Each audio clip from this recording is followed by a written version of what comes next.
अवतार में है बाबा की जय. అవతార్ మే హే బాబా కి జై. అవతార్ మే హే బాబా కి జై. అందరికీ జై బాబా అండి. ప్రభు ఇచ్చిన ఈ అవకాశంలో ప్రార్థనా గీతాన్ని ఉమారాణి గారు పాడతారు. హారతికి సుశీల వెంకట్రావు గారు రెడీగా ఉండాలి. జై బాబా అండి. ఉమారాణి.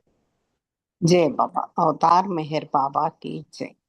नमो मेहर बाबा अवतार, नमो देव देवा प्रभु, नमो मेहर बाबा अवतार, नमो देव देवा अपार दिव्या कृपा सागर, अपार दिव्या कृपा सागर, सकल चराचर जगदुद्धारा, सकल चराचर जगदुद्धारा, नमो मेहरु बाबा अवतार, नमो देव देवा प्रभु, नमो मेहरु बाबा अवतार, नमो देव देवा जोहारुलिवे श्री मेहरु बाबा, जोहारुलिवे श्री मेहरु बाबा महिनी जनिंचिन मानव रूपा, महिनी जनिंचिन मानव रूपा इह परानंद जीवन मीवा, इह परानंद जीवन मीवा भव भय भंजन परम पावन, भव भय भंजन परम पावन, नमो मेहरु बाबा अवतार, नमो देव देवा प्रभु, नमो मेहरु बाबा अवतार, नमो देव देवा आज्ञानांधतनंतमुजेसि, आज्ञानांधतनंतमुजेसि दिव्य विज्ञान दृष्टिनु संगी, दिव्य विज्ञान दृष्टिनु संगी हरिषट्वर्गमूलं तरिंपगा, हरिषट्वर्गमूलं तरिंपगा अव्ययमोक्षं वनुग्रहिंपु, अव्ययमोक्षं वनुग्रहिंपु, नमो मेहरु बाबा अवतार, नमो देव देवा प्रभु, नमो मेहरु बाबा अवतार, नमो देव देवा అవతార్ మెహర్ బాబా కి జై. Thank you Rajani. అందరికి జై బాబా అండి. జై బాబా అండి. ఉమారాణి గారు చక్కటి ప్రార్థనా గీతంతో ఈ రోజు సహవాస్ ప్రారంభించినందుకు జై మెహర్ బాబా. మనం సద్గురు కార్యసరణి అనే గ్రంథంలోని విశేషాలు తెలుసుకుంటున్నాం. ఎక్కడున్నాము అంటే బాబా అమెరికా టూర్ లో ఉన్నారు. అప్పుడు బాబా చెప్పిన ఒక అద్భుత సంగతి, దివ్యత్వంలో పరిపూర్ణమైనవన్నీ అంటే అన్నీ ఉంటాయి అనడంలో హాస్యం వినోదం కూడా ఉంటాయి అని బాబా చెప్పిన సంగతి వినిపిస్తోందండి? వినిపిస్తుంది వినిపిస్తుంది. ఓకే అని బాబా చెప్పిన సంగతి జై బాబా అంటే అన్న సంగతి మనం తెలుసుకున్నాము. ఈ రోజు విషయంలోకి వద్దాం. అది ఎప్పుడంటే 1954 భారతదేశంలో బాబా వారి సహవాస కార్యక్రమంలో కాలిఫోర్నియాకు చెందిన మిస్టర్ టీ అనే వృద్ధుడు పాల్గొన్నాడు. అతని కుమారుడు వద్దన్నా వినకుండా ఆ వృద్ధుడు భారతదేశం వెళ్లి బాబాను దర్శించుకున్నాడు. ఇప్పుడు 1956లో మళ్ళీ లాస్ ఏంజల్స్ లో బాబాను దర్శించాడు. మెహర్ మౌంట్ విడిచి వెళ్ళిపోతూ బాబా కారు దిగి అతడిని కౌగిలించుకున్నారు.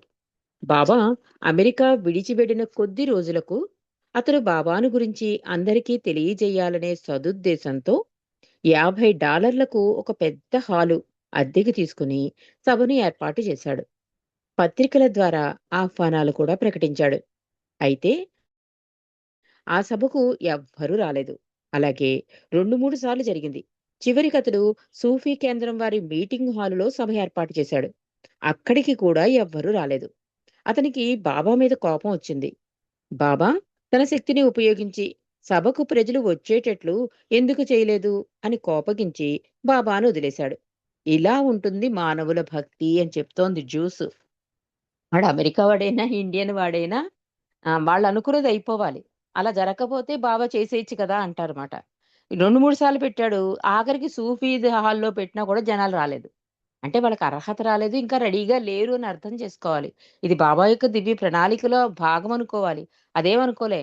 అంటే అలా ప్రజలనే రాలేని శక్తి లేనివాడు కదా బాబా అని ఊహించేసుకుని అతను బాబాను వదిలేసాట. అంటే ఇలా ఉంటుంది భక్తి అని జ్యూస్ చెప్తున్నారు. ఆగస్టు 3వ తేదీన బాబాతో లాస్ ఏంజెల్స్ నుండి శాన్ ఫ్రాన్సిస్కోకి విమానంలో వెళ్ళాం. అక్కడ హాలిడే లాడ్జ్‌లో మా అందరికీ కెరోలిన్ ఫ్రేమ్ బసలు ఏర్పాటు చేసింది. అయితే ఆ ప్రదేశం బాబాకి ఎంత మాత్రం నచ్చలేదు. ఆయన కోపంగా ఉన్నారు. "ఈ ఊళ్ళో ఇంతకంటే మంచి జాగా దొరకలేదా?" అన్నారు బాబా. కెరోలిన్ బాబా మాటల్ని భరించింది. మేము విస్మయంతో చూస్తూ ఉన్నాం. నా కళ్ళలో కన్నీళ్లొచ్చాయి.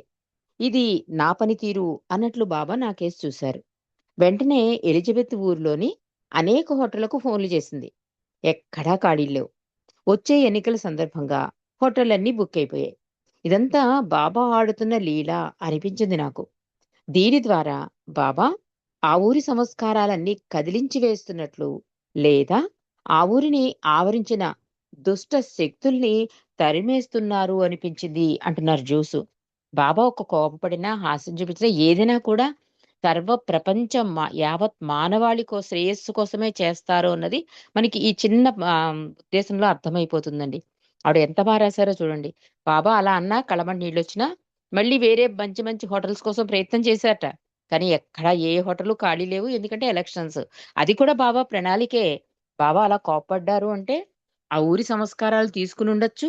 లేదా దుష్ట శక్తుల్ని తరిమేసి ఉండవచ్చు అని చెప్తున్నారు జ్యూసు. కొంతసేపటికి బాబా శాంతించారు. ఆహారం బాగుంటేనే ఇక్కడ ఉంటాను అన్నారు. అలాగే తనకు మండలికి గదులు తనకు మండలికి గదులు పక్కపక్కనే కలిసి ఉండాలి అన్నారు. లేకపోతే రేపు మధ్యాహ్నం బయలుదేరి ఆస్ట్రేలియాకు వెళ్ళిపోతానన్నారు బాబా. నేను లడ్డు ఒకరి ముఖాలు ఒకరు చూసుకుని బాబా అన్నంత పని చేస్తారు అనుకున్నాం.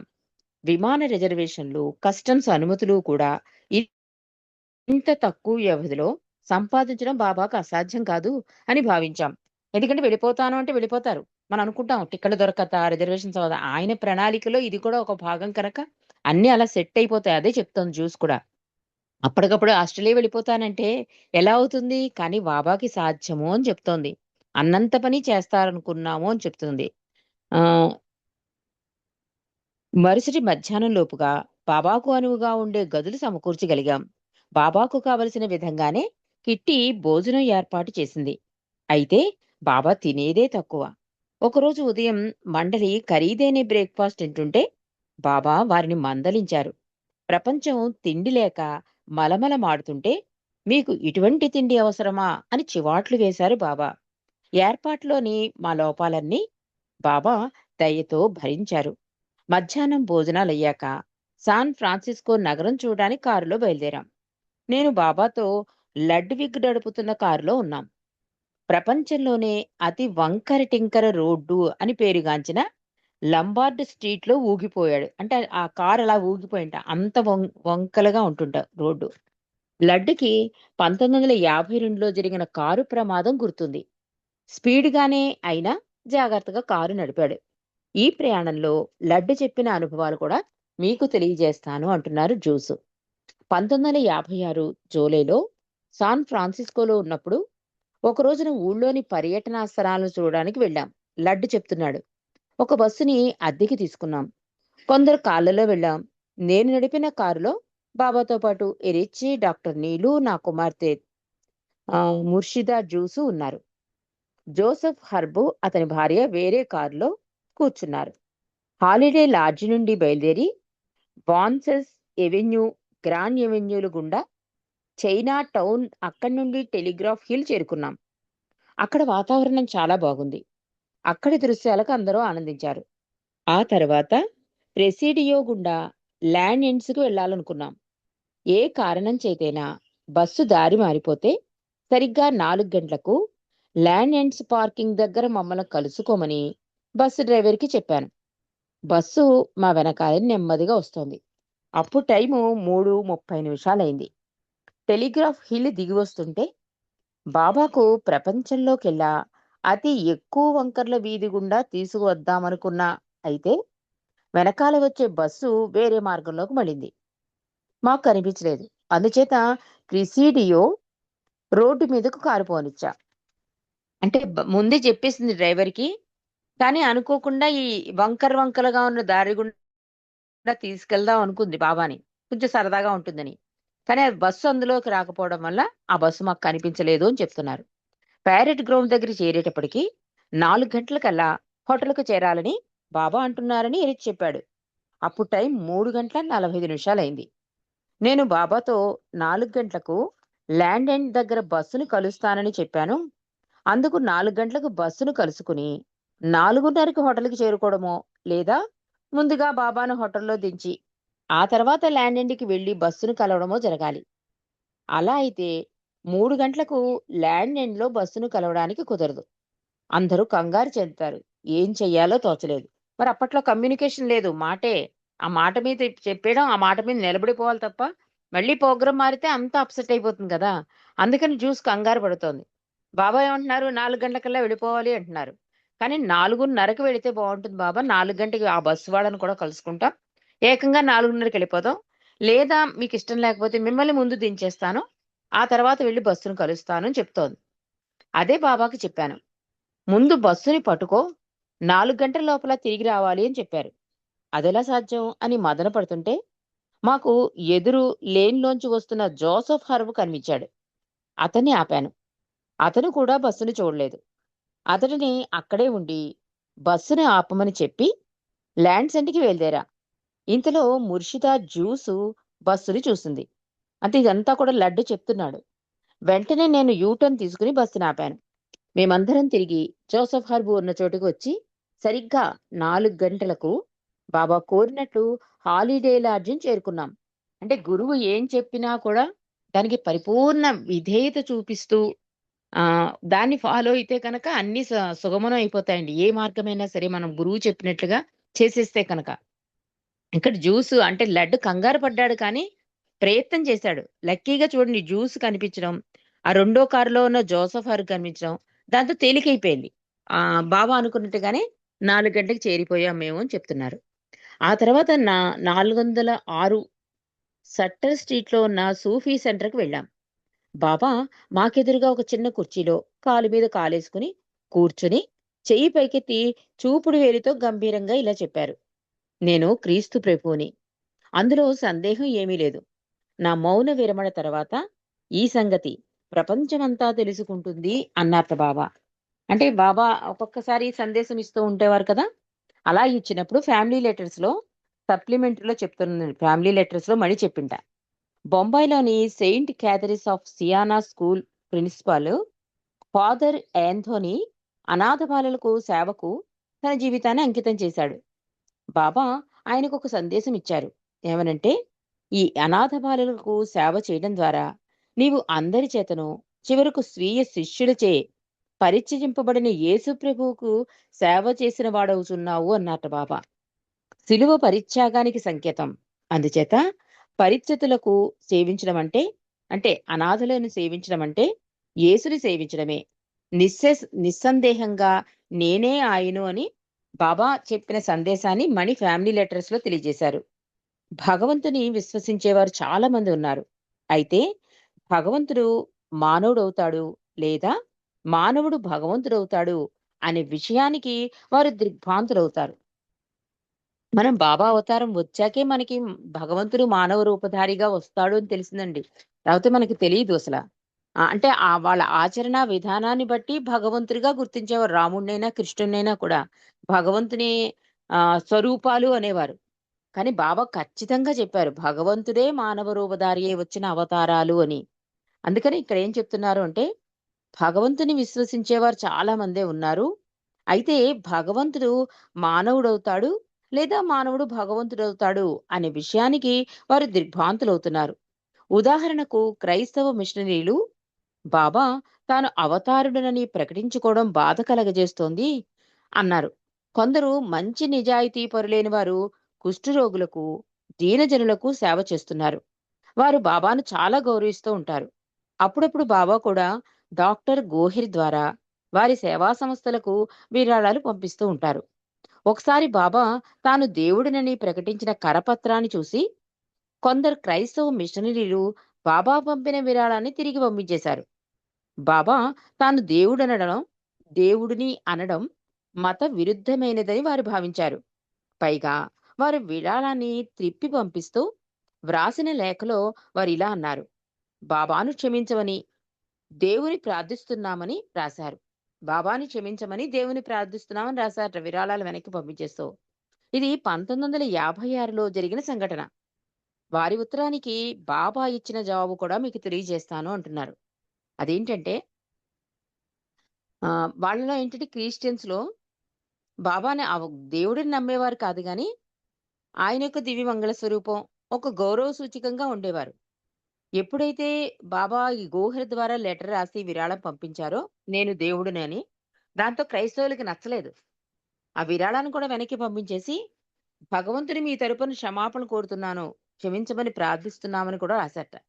దానికి బాబా రాస్తున్నారు: భగవంతుని యొక్క విశ్వాత్మకమైన కార్యక్రమానికి జాతి మతాలు అడ్డురావు.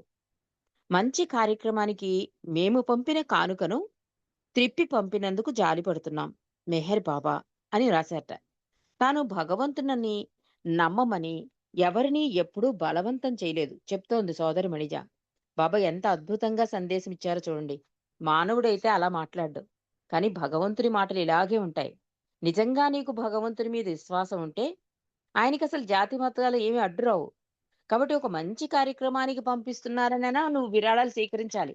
నువ్వు స్వీకరించలేదు అంటున్నారు బాబా. దానికి నేను జాలి పడుతున్నాను అని చెప్పారు.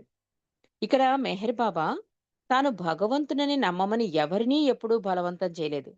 భారతదేశంలో కాక అమెరికా, ఇంగ్లాండ్, ఐరోపా, ఆస్ట్రేలియా దేశాలలో వేలాది మంది మెహర్ బాబాను అవతారిణిగా విశ్వసిస్తున్నారు. మా ఆంతరిక విశ్వాసం మణి ఫ్యామిలీ లెటర్లో రాసింది ఇక్కడ చదువుతున్నాం మనం. మా ఆంతరిక విశ్వాసం చేతనే బాబాను నమ్ముతున్నాం. ఈ విధంగా అనేక దేశాలలోని వివిధ మతాలకు చెందిన స్త్రీ పురుషుల విశ్వాసం ఉపన్యాసాల వలన కలిగింది కాదు.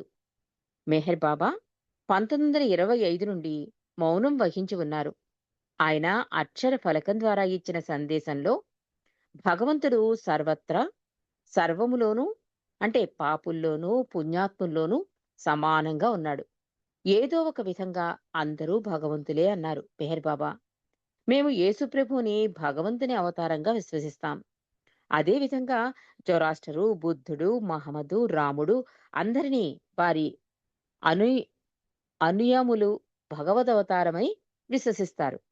భగవంతుడు మానవులకు ప్రేమ సందేశమిచ్చి మేలుకొల్పడానికి కొన్ని వందల సంవత్సరాలకు ఒకసారి అవతరిస్తూ ఉంటాడని మేము నమ్ముతాం. మేము మన హృదయాలలో అటువంటి విశ్వాసం కలిగి ఉన్నాం. ఏ విధమైన విభేదాలు విశ్వ సోదరత్వానికి భంగం కలిగించేవిగా ఉండరాదు. నిన్న బాబా కానుకను తిప్పి పంపించడం క్రైస్తవత్వానికి సరికాదు అని అనుకుంటున్నాం. మేము మా నమ్మకాన్ని మీ మీద రుద్దడం లేదు. మెహర్ బాబా అది అంగీకరించరు. మేము మరలా ఈ కానుకను దేవుని బిడ్డల వినియోగార్థం ప్రేమతో పంపిస్తున్నాం.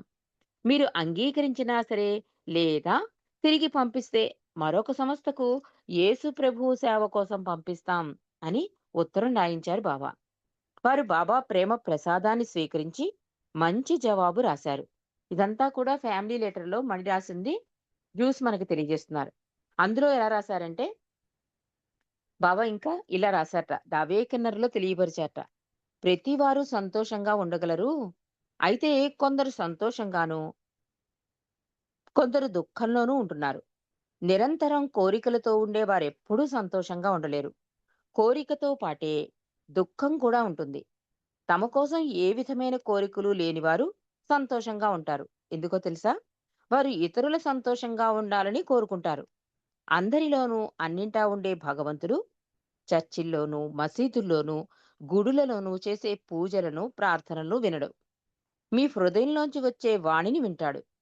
మీరు ఇతరులకు సహాయం చేసినప్పుడు లభించేది ఎన్ని ప్రార్థనలు చేసినా, ధ్యానాలు చేసినా లభించదు అని మెహర్ బాబా తెలియజేశారని సోదరి మణిజ ఫ్యామిలీ లెటర్స్ లో చెప్తున్నారు. ఇక బుక్ లోకి వద్దామండి.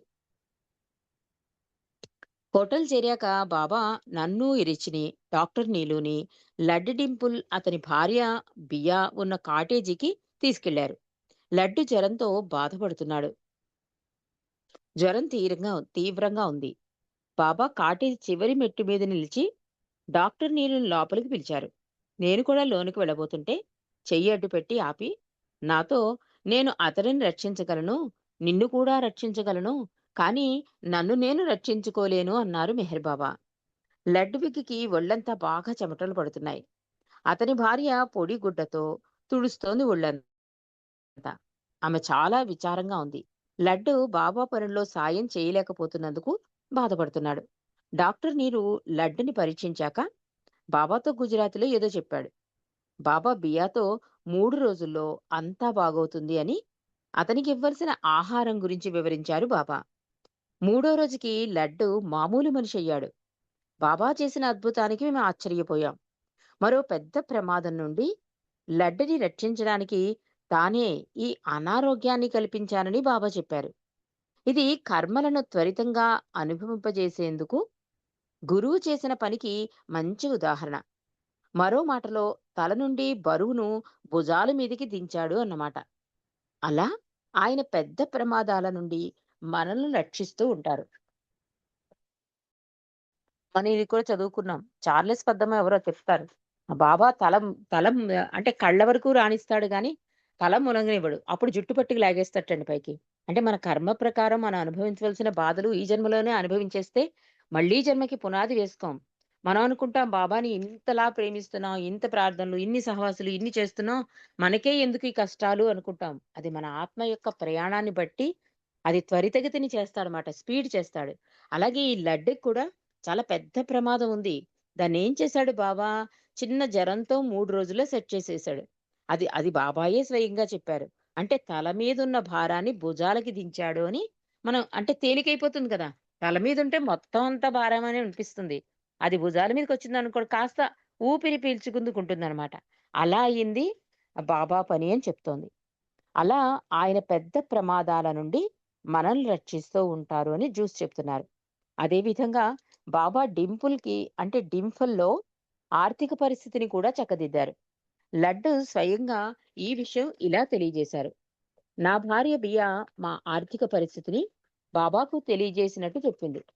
బాబా అన్నీ చక్కదిద్దుతాయన్నారట. ఆమె సంతోషించింది. నేను బాబాను కలుసుకోవడానికి అనుమతి కోరాను. ఖర్చు విషయంలో బియాకు నాకు ఏకాభిప్రాయం లేదు. నేను డబ్బు దుబారా చేస్తున్నాను అంటుంది. ఖర్చు విషయంలో ఎంత చెప్పినా నేను మారటం లేదు. అది నాకు తెలుసు. డాన్ స్టీవెన్స్ మటుకు నేను ఆలోచించే ఖర్చు చేస్తున్నానని అనుకుంటున్నాడు. అయితే బియా నేను ఖర్చు మనిషిని గాఢంగా నమ్ముతోంది. ఆమె ఆలోచనలకు నా ప్రవర్తన వ్యతిరేకంగా ఉన్నా ఆమె అలా ఎందుకు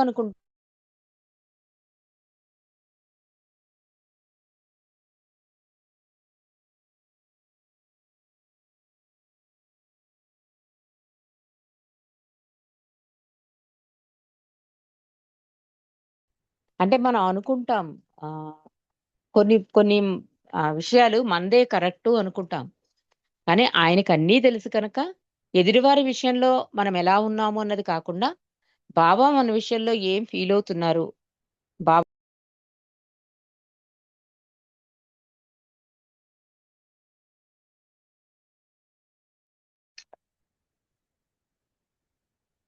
వినిపిస్తుందండి? కరెంటు పోయింది ఇక్కడ. వినిపిస్తుందండి రజనీ గారు. ఈ మధ్యలో వినిపిస్తుంది. వినబడలేదు, ఇప్పుడు వినిపిస్తుంది. ఓకే. అంటే ఈ భార్య దగ్గర ఇతనికి లడ్డుకి ఈ బియాకి మధ్య కొంచెం భేదాభిప్రాయాలు. ఏంటంటే ఇతను బాగా ఖర్చు పెడతాడని, ఆమైతే అనవసరంగా ఎందుకు ఖర్చు పెడతావని. డాన్ స్టీవెన్స్ మాత్రం నువ్వు కరెక్ట్ గానే ఖర్చు పెడుతున్నావు అంటూ ఉండేవాడు. ఈ విషయంలోనే మా ఇద్దరికి అంటే ఒక అభిప్రాయంకి వచ్చేవాళ్ళం కాదు, వ్యతిరేకంగా ఉండేది. ఈ విషయాలన్నీ కూడా అప్పట్లో అండి ప్రతిదీ బాబా మీద ఆధారపడిపోయేవారు. ప్రతి విషయం బాబాకి చేర్చేసేవారు. బాబా కూడా దైవీ మానవుడుగా చాలా సామాన్యంగా వాళ్ళలో కలిసిపోయేవారు కూడా. అంటే తెలియనట్లుగా అన్నీ తెలిసిన ఆయన ఏమీ తెలియనట్లు ఉండేవాడు. అలాగే ఈ బియ్య కూడా చెప్పింది అన్ని విషయాలు. తన భర్త ఎలా ఉంటాడు, తన ఆర్థిక పరిస్థితి ఇవన్నీ చెప్పింటే అన్నీ సెట్ అవుతాయని బాబా చెప్పారు. కానీ నేను ఇలా ఉంటున్నాను, ఖర్చు పెడుతున్నాను కరెక్టే. కానీ ఏది ఏమైనా ఎంత వ్యతిరేకత ఉన్నా ఆమెను నేను ప్రేమించకుండా ఉండలేను అని లడ్డు చెప్తున్నాడు. మరి మిగిలిన విశేషాలన్నీ కూడా రేపు మనం తెలుసుకుందామండి. అవతార్ మెహర్ బాబాకి జై. జై బాబా అండి. సుశీల వెంకట్రావు గారు.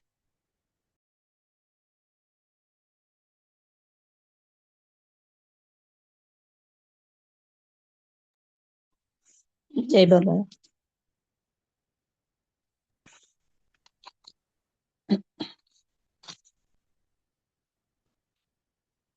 మనసు హారతిదే, మనసు హారతిదే, మనసు హారతిదే, మహిమాన్విత మంగళ చరణ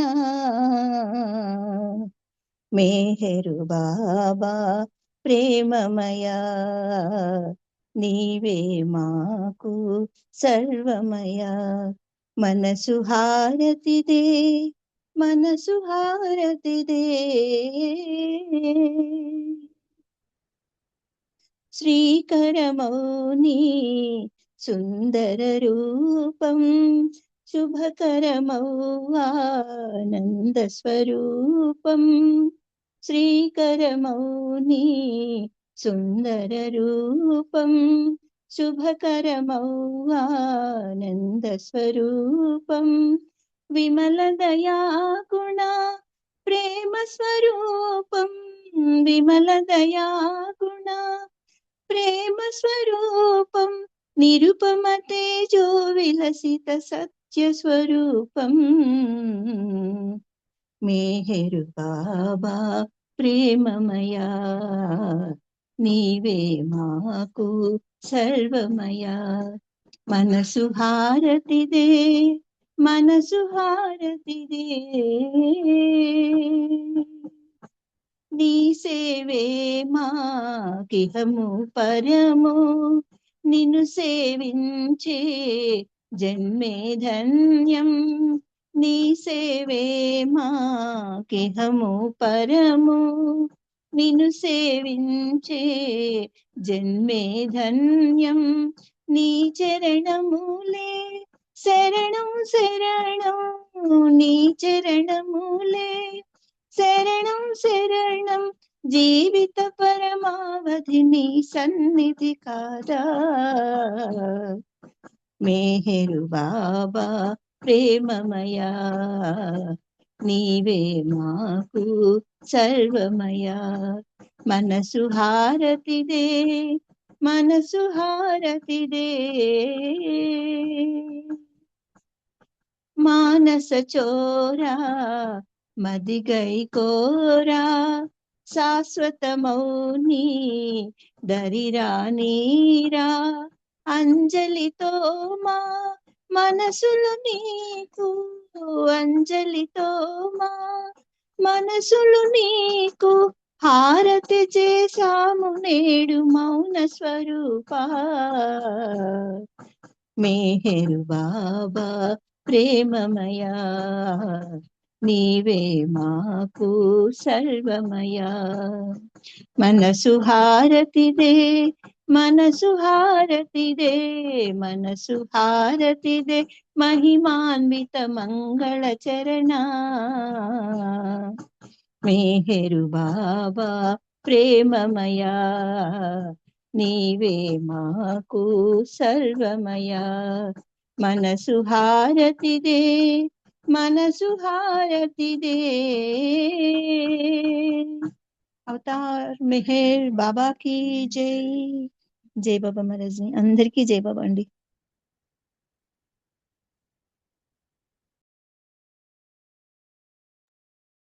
జై బాబా అండి. రజనీ మేడం గారు చక్కటి విషయాలు తెలియజేశారు. ధన్యవాదాలమ్మా. జై బాబా అండి. అందరికీ జై బాబా అండి.